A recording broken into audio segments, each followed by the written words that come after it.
Salam dəyərli müəllimlər, axşamınız xeyirli olsun.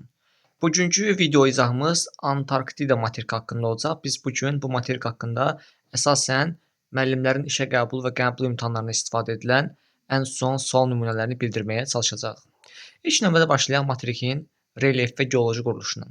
Bildiyimiz kimi yoldaşlar, Antarktida materikinin ümumi sahəsi 14 milyon kvadrat kilometrdir və sahəsinə görə təbii ki 5-ci materikdir. Bilmək lazım ki, materik ərazisinin təxminən 95%-i buzlaqlarla örtülüdür. Bu materik bütün uzunluq dairələrində və saat qurşaqlarında yerləşir. Ərazisi 3 yarımkürədə yerləşir. Qrinviçlə kəsişdiyi üçün ərazisinin bir hissəsi şərqdə, bir hissəsi qərbdə və bütövlükdə cənub yarımkürəsində yerləşir və əsasən 4 okeanla əhatə olunur. Təbii ki, materikə fikir versək görərik ki, şimaldan Hind okeanı ilə, şərqdən Sakit okeanla, qərbdən Atlantik okeanı və Cənub okeanı ilə əhatə olunmuşdur. Yəni hal-hazırda 4 okean olaraq qəbul edilir materikin daxili sularının yuyulması. Ümumiyyətlə bilməliyik ki, planetimizin ən soyuq materikidir.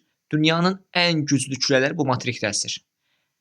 Və küləkli günlərin sayı ən çox olan yer buradır. Bunun səbəbi materik və okean arasında kəskin təzyiq fərqinin olması ilə əlaqədar hesab edilir.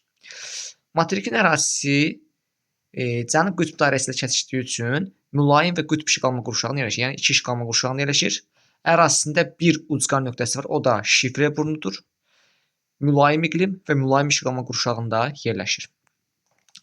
Antarktida ilə bağlı imtahanlarda ən çox onun dənizləri ilə bağlı suallar düşür. Bir qayda olaraq bilməliyik ki, Uedella dənizi, Amundsen dənizi və Bellingshausen dənizləri. Bu dənizlər bilməlisiniz ki, qərb yarımkürəsində yerləşir bu üç dəniz. Lakin Lisser-Larsen, kosmonavtlar, Birlik, Davis, Dürvil dənizləri isə şərq yarımkürəsində yerləşir. Burada bir incə məqam ondan ibarətdir ki, Lazarev dənizi və Ross dənizi. Bunlar üç yarımkürədə yerləşən dənizlər hesab edilirlər. Və məsələn belə bir sual verilə bilər ki, Antarktida materikinin Cənub qütbünə daha yaxın olan dənizlər hansıdır? Cavabımız Dürvil və Ross dənizləridir. Bunlar Cənub qütbünə daha yaxın ərazilər hesab edilir. Materikin ərazisi relyefinə görə iki hissəyə bölünür. Təbii ki, şərq və qərb hissə.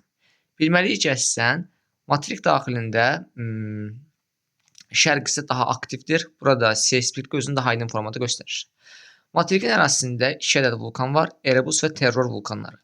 Bilməliyik ki, bu vulkanlar qütb işıqalma qurşağında yerləşən yeganə vulkanlardır. Erebus fəaliyyətdə olan vulkandır. Lakin terrorun püskürməsinə aid heç bir məlumat mövcud deyil. Və yeni mənbələrə əsasən ətrafında olan bütün dənizlər Cənub okeanının tərkib hissəsinə aid edilir.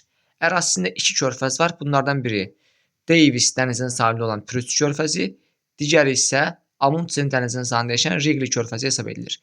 Bilməliyik ki, Pürüt körfəzi şərqdə, Wrigley körfəzi isə qərbdə yerləşir.